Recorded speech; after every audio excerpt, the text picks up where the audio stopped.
할렐루야, 아멘. 교회 광고 하나 빠진 것이 있어서요.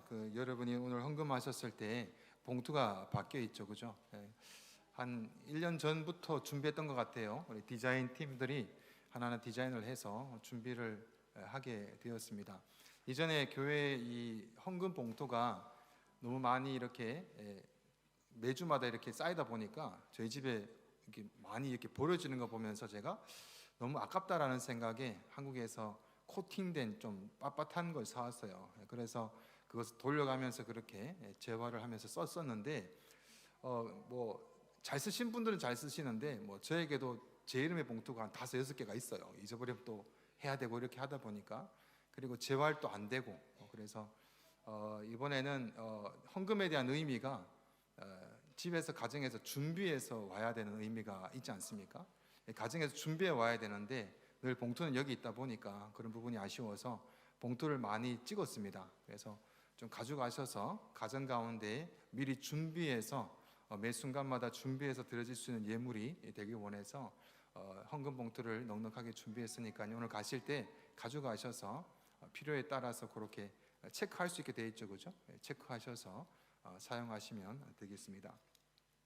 오늘 말씀의 제목을 한번 읽어볼까요? 다 같이 시작. 더 좋은 언약. 안 보이시나요?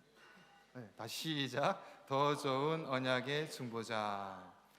제목이 어렵죠, 그죠? 오늘 본문의 내용이 히브리서 강해를 쭉 가야 되는데 5월의 가정의 달을 지나면서 한 달간 쉬었더니 저도 보면서 이걸 기억을 하시겠나라는 생각도 들고 저도 되짚어보는 시간을 좀 가졌습니다.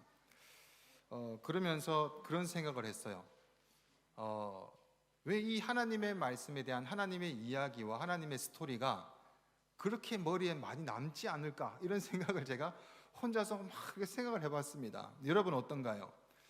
여러 가지 문제를 가지고 예배당에 왔는데 하나님이 이거다, A로 가라, B로 가라, A가 정답이다 이러면 쉬우신데 꼭 교회에 오면은 하나님의 이야기를 들려주십니다. 성경을 봐라 그러면 하나님의 뜻이 성경이다 그러면 성경에는 하나님의 이야기밖에 없어요. 그러다 보니까 우리의 관심은 나에게, 내 일에, 내 관점에 쏠려 있는데 하나님에 대한 그 이야기에 저희가 관심을 두기에는 자꾸 그쪽에 관심이 좀 덜하지 않나라는 생각을 해봅니다. 무엇보다 하나님께서 말씀을 주셔서 그 말씀 가운데 주시는 것은 뭐 모세 이야기가 우리의 삶과 어떤 상관이 있겠습니까? 그런데 하나님은 자신의 이야기를 통해서 너희들이 살아가는 삶 가운데 하나님의 이야기를 우리의 삶 가운데 흘러보내시기를 원하시는데 그걸 잘 모를 때가 있습니다. 오늘 제가 성경을 이렇게 준비하면서, 말씀을 준비하면서 그래서 오늘 본문에는 그렇게 말씀하시는구나, 그래서 우리가 하나님의 이야기를 봐야 되는구나, 그래서 하나님의 이야기와 내 삶 가운데 여러 가지 번뇌와 고난과 고통들이 그래서 이것과 연결이 되어 있구나, 우리의 삶과 떨어져 있는 것이 아니구나라는 것을 오늘 말씀을 통해서 저는 많이 느꼈습니다. 그래서 오늘 말씀이 끝나면서 여러분에게도 그냥 나의 일과 하나님의 이야기가 따로 떨어진 것이 아니라 그래서 하나님이 그렇게 하셨던 거구나, 그리고 나는 그래서 하나님을 이렇게 믿고 의지해야 되는구나 라는 부분들이 잘 세워지시기를 축복합니다. 아멘. 자, 그럼 지난 시간 이야기를 또 잠깐 이렇게 드려야 되겠죠, 그죠? 8장에 들어왔는데 8장 전까지 7장, 4장부터 7장까지는 이 히브리서를 듣는 첫 번째 독자들은 유대교를 가진 유대인이 그리스도를 따랐는데 핍박과 고통이 안팎에 너무 많이 있었어요. 그 시간이 길어지자 신앙이 흔들리고 신학이 흔들리게 됩니다. 그래서 히브리 기자가 너희가 믿는 예수 그리스도 그가 누구신지 아느냐? 그래서 4장부터 7절까지 영원한 대제사장, 이제 기억이 나시나요? 영원한 대제사장이신 예수 그리스도, 너희가 계속해서 따랐던 구약의 대제사장, 어떤 차이가 있는지에 대해서 예수 그리스도의 우월성에 대해서 계속해서 강조해 왔습니다. 다 설명을 못 드리고 일단 4장부터 계속해서 예수 그리스도의 우월성, 유대인들에게 계속해서 설명을 해왔어요. 비교할 수 없지만 굳이 비교하면서 예수 그리스도의 우월성을, 중요한 것들을 하나하나 가져왔습니다. 그리고 오늘 8장에 들어와서 한번 요약하듯이 한번 선을 딱 끄면서 하나 둘 셋 이렇게 하면서 1절부터 쭉 나와요. 자, 그러면 히브리서 조금 어려운 부분들이 있는 것 같아서 제가 오늘은 세번역 성경으로 준비했습니다. 좀 읽기가 편해요. 1절부터 다 같이 봉독합니다. 시작. 지금 말한 것들의 요점은 이러합니다. 곧 우리에게는 이와 같은 대제사장이 한 분 계시다는 것입니다. 그는 하늘에서 지엄하신 분의 보좌 오른쪽에 앉으셨습니다. 무슨 말인지 이해가 되겠죠, 그죠? 요점은 이러합니다 라고 해서 이제 중요한 점을 얘기합니다. 세 가지가 나와요. 첫 번째는 앞에서부터 대제사장에 대한 이야기를 계속해서 해가면서 구약의 사람인 대제사장, 그다음에 예수 그리스도의 영원한 대제사장은 이렇게 하나하나 설명을 해왔어요. 구약에 있는 대제사장은 그 자체도 죄가 있어서 본인 또 그 제사를 섬기기 위해서 본인도 회개를 했었어야 됐었어요. 그리고 살다가 나이가 들으면 죽어야 됐었고, 새로운 대제사장이 또 세워져야 되고, 이 반복이 되었었죠. 근데 영원한 대제사장은 단 한 번으로 말미암아 그 제사를 완성시키면서 뿐만 아니라 본인 자체는 온전하셔서 죄가 없으셨다라는 것을 지난 시간에 보았습니다. 그래서 예수 그리스도의 우월성을 보았죠. 그 다음 두 번째가 뭐냐 하면 대제사장은 하늘에서 하나님 보좌 우편에 지금 앉아 계신다는 겁니다. 지금 또 그러시죠. 지금 예수님이 어디 계셔? 그러면은 하나님의 보좌 우편에 앉아 계십니다. 승천하셔서 계시겠죠? 뒤에 또 나오니까 다루도록 하고요. 세 번째 요약은 그분이 승천하셔서 하나님 우편에서 참 성막을 섬기시는데, 이 장막은 사람이 세운 것이 아니라 바로 하나님이 세우셨다라는 이야기가 2절에 나와요. 2절 다 같이 봉독해 볼까요? 시작. 그는 성소와 참 장막에서 섬기시는 분입니다. 이 장막은 주님께서 세우신 것이요 사람이 세운 것이 아닙니다. 아멘. 참 성막, 그러니까 왠지 참과 거짓 또는 참 진짜와 가짜 생각이 드는데, 구약에 있었던 장막은 거짓이란 얘기가 아니에요. 여기서 참이라고 얘기한다는 것은 그 전에 있었던 것은 그림자였다, 그리고 그냥 모형이었다라는 것으로 얘기합니다. 이번에 우리 가족 사진들을 많이 찍었죠, 그죠? 가족 사진을 찍었을 때 저희 집에도 가족 사진이 걸려 있습니다. 실제는 저희 가족이 되겠죠. 그리고 사진 찍은 것은 하나의 실제를 찍은 모형이 되겠죠. 그 차이입니다.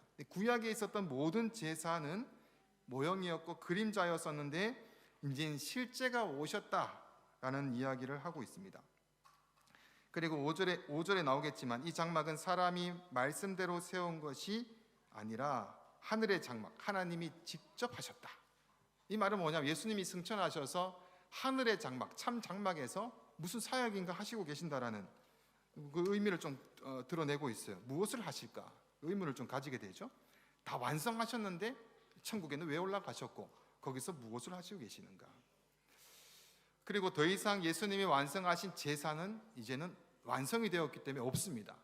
만약에 덜 완성되었다면 지금 또 우리가 이곳에서 양을 잡아야 돼요. 피를 내야 되고 불 지펴야 돼요. 근데 이제는 제사가 완성이 되게 됩니다.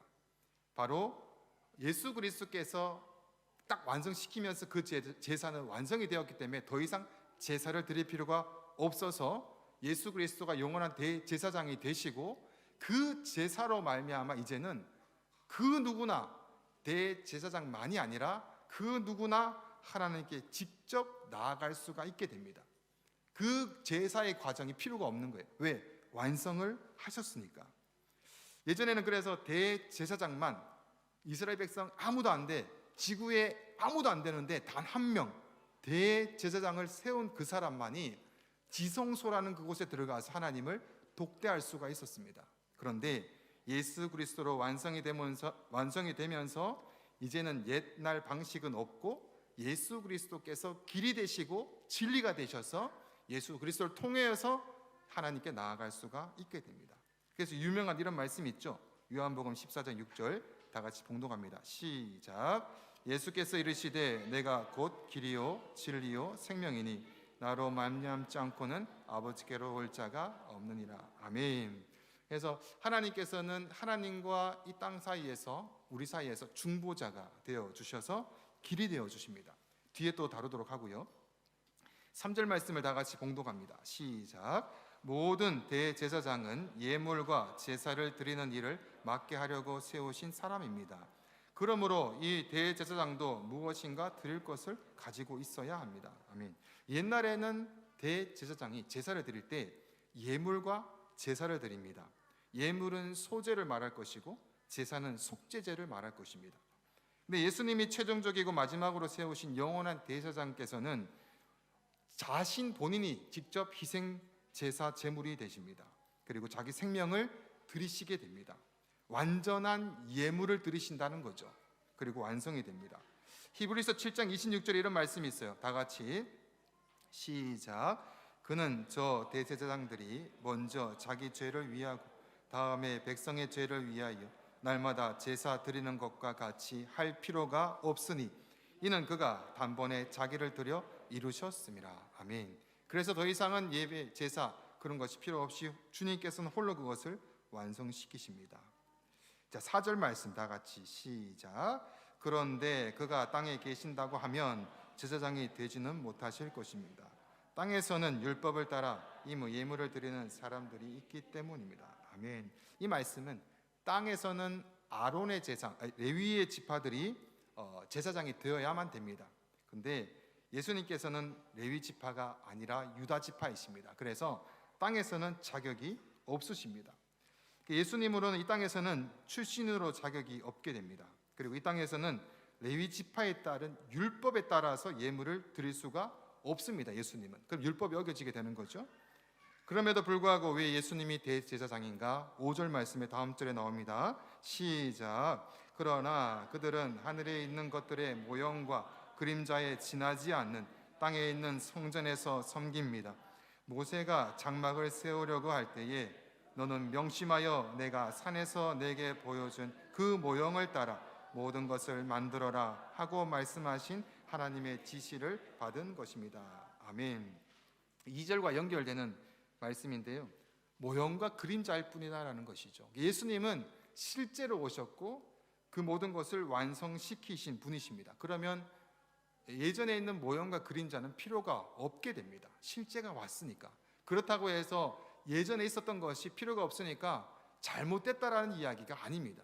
그것이 있어서 모형과 그림자로 예수님께서 예표하시고 그 말씀대로 그 예표대로 오셔서 확증을 하시는 거죠. 만약에 구약에 이 내용이 없으면 문제가 뭐냐 하면 우리가 믿는 예수님을 어떻게 증명할 수 있겠습니까? 우리가 믿는 예수님이 대제사장임을 어떻게 증명하고 드러낼 수가 있겠습니까? 예수님은 구약에 이미 예언하신 그대로 내가 대제사장이며 내가 이것을 완성할 것이다 라고 하신 대로 온전케 하시고 완성케 하시는 것이 구약을 통해서 있기 때문에 구약에 있는 제사가 잘못된 게 아니라 중요합니다. 자, 그러면 이제 6절 말씀을 보고 다 같이 6절 시작. 그러나 이제 그리스도께서는 더욱 훌륭한 직무를 맡으셨습니다. 그가 더 좋은 약속을 바탕으로 하여 세운 더 좋은 언약의 중재자이시기 때문입니다. 아멘. 7장에서부터 예수님의 이 아론의 계열에 대한 부분하고 막 이렇게 나왔어요. 나오다가 예수님의 우월성을 막 증거하고 지금은 더 아름다운 직무, 더 좋은 약속, 더 좋은 언약의 중보자가 되신다라고 이야기합니다. 중보자가 무엇입니까? 중보자는 여기 A과 B가 있을 때에 계약을 했을 때 중보자는 중간에서 이 두 계약의 평형을 잘 맞춰줘서 계약을 잘 이루어질 수 있게 만들어주는 것이 중보자입니다. 예수님이 중보자입니다. 중보자이고 중재자이십니다. 그런데 지금 어디에 계십니까? 단 한 번의 희생으로 완성시키신 다음에 부활하셨어요. 죽음을 이기셨어요. 그 다음에 승천하셨어요. 지금은 하나님의 우편에서 앉아 계셔서 중보자로 계십니다. 그리고 그를 또 여기서도 계속해서 중보자로 얘기하고 있습니다. 우리를 위해서 대변해 주십니다. 누구에게? 하나님에게. 그 다음에 우리의 모든 죄악과 자격 없음을 이해하시고 하나님께 날마다 중보하시면서 A와 B의 자격을 맞추어서 연결시켜 주십니다. 그러면 우리가 이런 질문을 할 수 있을 것 같아요. 말씀 한번 읽고 넘어갈까요? 디모데전서 2장 5절 다 같이 시작. 하나님은 한 분이시요 또 하나님과 사람 사이의 중보자도 한 분이시니 곧 사람이신 그리스도 예수라. 아멘. 그래서 우리가 하나님께 나아가는 길 가운데 중보자는 다른 데는 없어요. 유일하게 예수 그리스도 한 분밖에 없습니다. 자, 그러면 이제 오늘 말씀은 이제 마무리가 됐는데 문제는 한 걸음 더 깊이 들어갔으면 좋겠습니다. 뭐냐 하면 하나님이 하늘에서 올라가서 중보자라 하시며 참 성소를 지으시고, 성소를 지으면 제사가 있다는 이야기인데 뭘 하시는가 지금? 예수님은 지금 거기서 뭘 하시고 계시고, 난 지금 이 땅 가운데 예수님을 믿고 있는데 도대체 이것을 어떻게 연결성을 가지고 있는가? 이것이 오늘 말씀의 핵심입니다. 중보자, 중재자. 여러분, 하나님이 얼마 전에 우리가 공유를 가졌죠. 하나님이 승천하셔서 올라갔습니다. 이 내용은 우리가 볼 때는 다 하셨으니까 이제는 완성하셨으니까 이제는 하나님께 돌아갔는갑다, 이렇게 이해를 할 수가 있어요. 그런데 그냥 올라가는 것보다 더 중요한 의미가 하나님 편에 있습니다. 우리가 조금 전에 제가 설명한 거 들으셨습니까? 예수님이 본인이 제물이 되셨다고. 제물 대신 제물을 누가 받나요? 하나님께서 받습니다. 당시에 제사장에 태워서 연기를 올려드렸을 때 연기를 하나님께서 받으십니다. 예수님께서 죽으시고 부활하시고 완성하신 다음에 하늘로 올라가실 때 하나님은 모든 것을 완성하시고 이루신 그 예수님을 향기로 받으셔서 완성시키는 장면입니다. 하나님은 그것을 받으세요. 예수 그리스도를 받으세요. 그리고 받으신 다음에 그것이 받는 장면이 이제 승천인데, 그럼 올라가셔서 그냥 우리를 위해서 중보자 되십니다 이러면 끝나는데, 하나님의 표현이 이렇게 해요. 하나님의 보좌인데 보좌 우편에서 중보하신다, 이렇게 얘기가 나와요. 1절에 이렇게 말씀 나오죠. 우리 다 같이 다시 한 번 더 1절 봉독합니다. 시작. 지금 우리가 하는 말의 요점은 이러한 대제사장이 우리에게 있다는 것이라. 그는 하늘에서 지극히 크신 이의 보좌 우편에 앉으셨으니. 네. 정확하게 해주네. 하늘에서 지극히 크신 이의 보좌 우편에 앉아 계신다라고 합니다. 왜 보좌라는 말을 쓰셨을까? 성경에서 보좌라는 말이 성경에서 드러날 때에는 이스라엘 백성들의 이런 상태가 어떤 상태나 하면 가장 극박한 위기의 상태에 하나님은 하나님의 보좌를 드러내십니다. 이사야서에 보면은 우시야가 죽던 해, 이사야는 어렸을 때부터 16세의 왕이 되어서 한 나라를 52년간 통치해요. 굉장했죠. 정말 나라가 대단한 나라가 되어 있는 상태 가운데 왕이 죽자마자 사람들이 굉장히 두려워 떨게 됩니다. 이제 우리 어떡하지?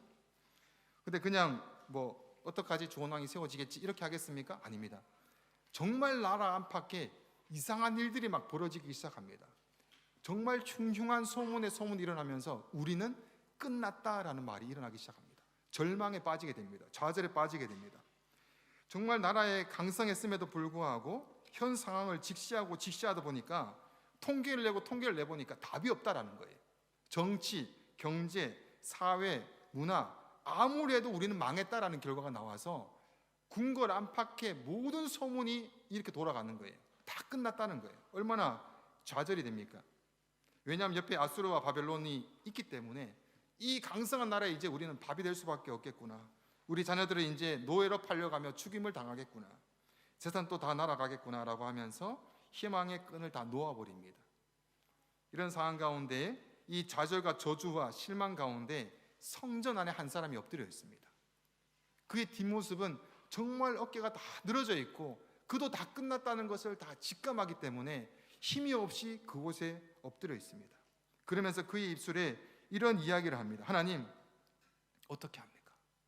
하나님, 이제 다 끝났는데 이제는 어떻게 해야 됩니까? 어떻게 할 수 없는, 방법이 없는 여러 가지 상황 가운데 엎드려 있습니다. 그때 하나님께서 하늘의 보좌에 있는 그림을 보여줍니다. 보좌에서 하나님의 그 내려진 그 옷자락이 쫙 내려와서 성전에 가득 찬 모습을 그가 보게 됩니다. 하나님의 보좌를 탁 직시하게 됩니다. 여기 보좌라고 쓰였던 단어의 의미와 그 당시에 사람들이 보좌를 들었을 때는 로마 황제의 보좌를 떠오릅니다.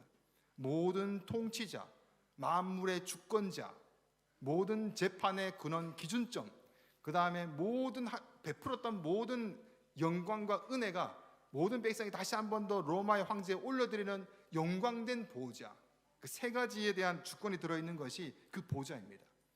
이사야가 그걸 딱 보면서 말을 못하는 거예요. 그러면서 한마디 얘기합니다. 나는 입술이 부정한 자라. 나는 입술이 부정한 자라. 우리의 말과 혀의 끝에 나오는 모든 말들은 우리의 생각과 사고를 우리 마음에 있는 품에 있는 것이 드러나게 되어 있습니다. 근데 우리 마음이 부정했구나. 내 마음이 부정하구나. 그 당시 이 히브리서 말씀을 듣는 자들이 누구라고요? 안팎에 여러 가지 핍박에 우겨쌈을 당해서 이제는 우리는 가망성이 없구나. 예수 그리스도가 맞나? 다시 유대교로 돌아가야 되는 거 아니야? 라고 신학이 흔들리고 신앙이 흔들렸던 그 자들에게 바로 이 그림을 보여주시면서 네가 믿는 그 예수 그리스도는 지금 하나님의 보좌, 모든 통치와 법의 재판과 모든 영광을 받으시는 그 하나님의 그 보좌 우편에 앉아 계신단다. 그리고 그가 하시는 일이 뭔지 아느냐? 너희를 위해서 중보하신단다. 이렇게 얘기하는 거예요. 그들이 예수 그리스도를 믿다가 크게 위로함을 받을 수가 있습니다. 그러면 여기서 한 걸음 더 나가서 중보가 무엇이냐? 하나님 도대체 거기서 중보한다는 그 중보가 무엇이냐? 하나님이 여기서 계시면 좋지 왜 거기 가셨냐? 하늘로 올라가시면서 이런 말씀을 하세요. 요한복음 14장 26절 말씀에 다 같이 봉독합니다. 시작. 보혜사 곧 아버지께서 내 이름으로 보내실 성령 그가 너희에게 모든 것을 가르치고 내가 너희에게 말한 모든 것을 생각나게 하리라. 아멘. 이 구속의 사역 가운데 예수 그리스도께서 성령님을 초대하십니다. 나는 올라가는데 성령님이 오실 거야. 그가 오셔서 너에게 하시는 것은 내가 얘기하고 가르쳤던 모든 것을 깨달아 이해를 시켜주실 거야. 구원을 너희들이 받을 수 있도록, 복음을 받을 수 있도록 너희에게 이해시키고 깨닫게 해주실 거야 라고 말씀하시는 거예요. 여기 보면 모든 것을 생각나게 하리라는 생각은 깨닫게 하신다라는 의미를 가지고 있습니다. 그럼 올라가신 예수님은 무엇을 하느냐? 로마서 8장 34절 말씀을 다 같이 봉독합니다. 시작. 누가 정죄하리요? 죽으실 뿐 아니라 다시 살아나신 이는 그리스도 예수시니 그는 하나님 우편에 계신 자요 우리를 위하여 간구하시는 자이시니라. 아멘.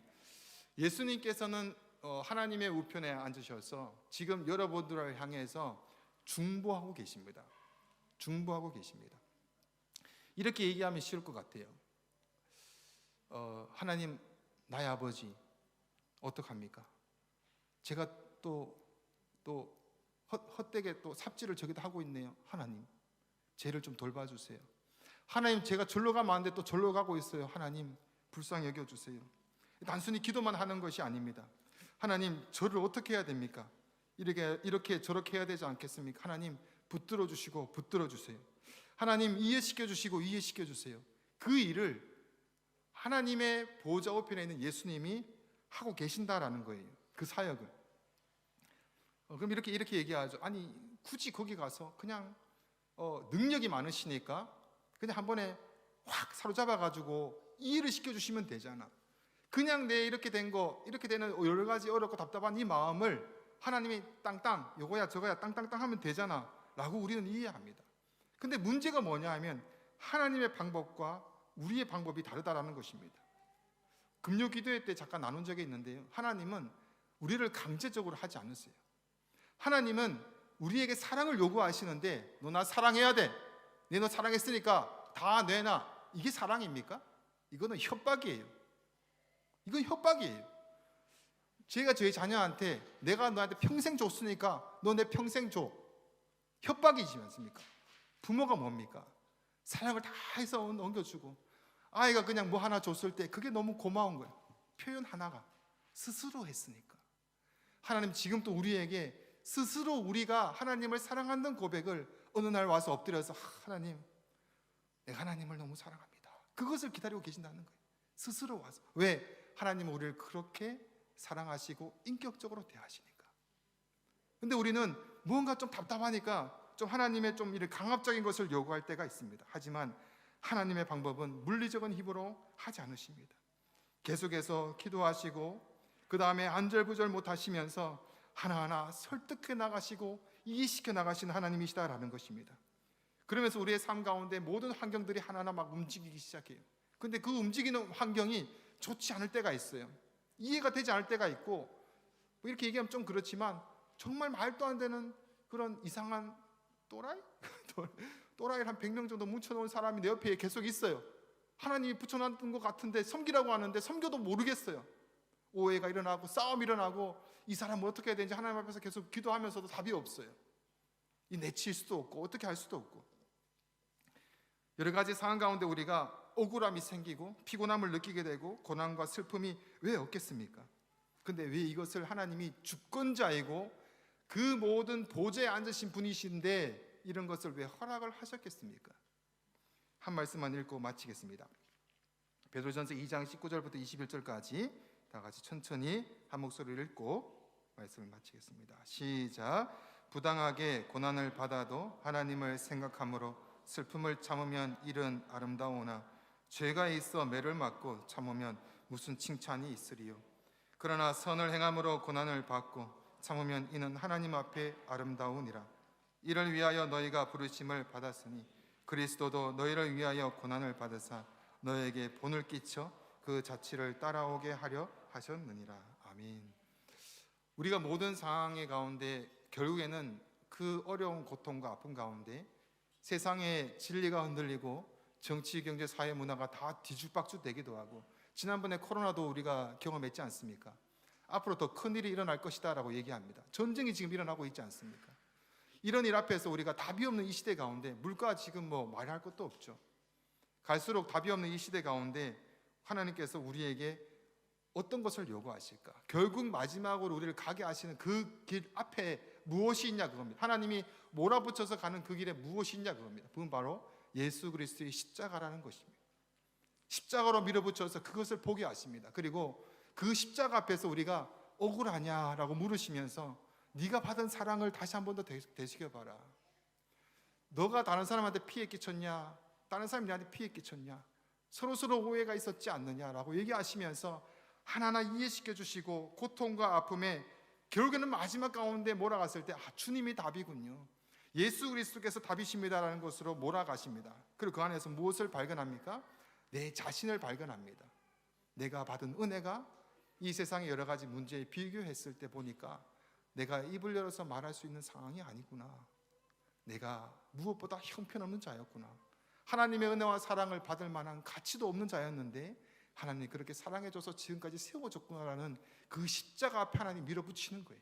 그래서 고통과 아픔과 오해와 핍박과 그런 것들을 하나님이 허용하시면서 계속해서 중보하세요. 깨닫게 해주세요 하나님, 깨닫게 해주세요 하나님, 돌아오게 해주세요 하나님, 사랑을 깨달아서 하나님의 마음을 알게 해주세요 라고 예수 그리스도께서 그 구원을 두고 계속해서 기도하면서 중보하십니다. 그래서 이 세상의 유일한 중보자는 바로 예수 그리스도가 되십니다. 우리는 그것을 조금 차용해서 뭐 중보 기도니 뭐 이렇게 얘기를 하고 있는데 원래 유일한 중보자는 예수 그리스도가 되게 됩니다. 20절에 죄가 있어 매를 맞고 참으면 무슨 칭찬이 있으리요. 그러나 선을 행함으로 고난을 받고 참으면 이는 하나님 앞에 아름다우니라. 참는 것이 아름답다라고 하십니다. 이를 위하여 너희가 부르심을 받았으니 이걸 위해서 부르심을 받았다고 해요. 그리스도 너희 위하여 고난을 받아서 너희에게 본을 끼쳐 그 자취를 따라오게 하셨느니라. 예수 그리스도의 길이 아름답습니까? 예수 그리스도의 매를 맞고 핍박받았던 길이 아름답습니까?